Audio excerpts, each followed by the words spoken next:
పూజలు వ్రతాలు ఎక్కువే. ఒక్కొక్క పండుగకు ఒక్కొక్క రకమైన పూజ వ్రత విధానాలు ఉంటాయి. ఎలా చేసినా భక్తితో నిర్మలమైన మనసుతో పూజ చేస్తే ఏ దైవమైనా కరుణిస్తారు. మరి చంద్రమానం సౌరమానం కలయికతో జరుపుకునే వైకుంఠ ఏకాదశి లేదా ముక్కోటి ఏకాదశికి ఎలాంటి పూజా విధానం పాటించాలి? 3 కోట్ల మంది దేవతలతో కలిసి విష్ణుమూర్తి భూలోకానికి వీచ్చేసి అద్భుత గడియలు ఇవి. ఈ రోజున ఉత్తర ద్వారం గుండా స్వామిని దర్శించుకుంటే అంతకంటే కావాల్సినది ఏముంది? గ్రహ దోషాలు తొలగిపోతాయి. ముక్కోటి ఏకాదశి రోజున పూజ ఉపవాస దీక్ష చేస్తే పాపాలు తొలగిపోవడమే కాక అష్టైశ్వర్యం కలుగుతుందని పండితులు చెబుతున్నారు. ఈ రోజు చేసే పూజలు దానాల వల్ల ఏడాదిలో ప్రతి ఏకాదశికి చేసినంత పుణ్యం దక్కుతుంది.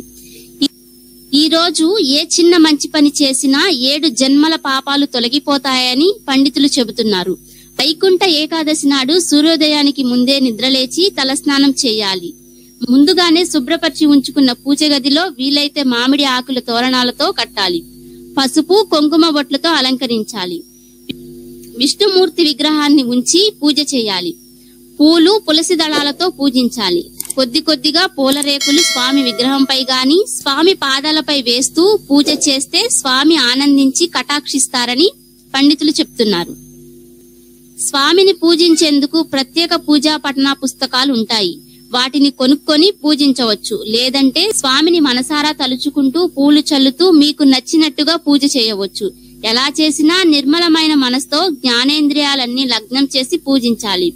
అప్పుడు పూజా ఫలం దక్కుతుందని పండితులు చెబుతున్నారు.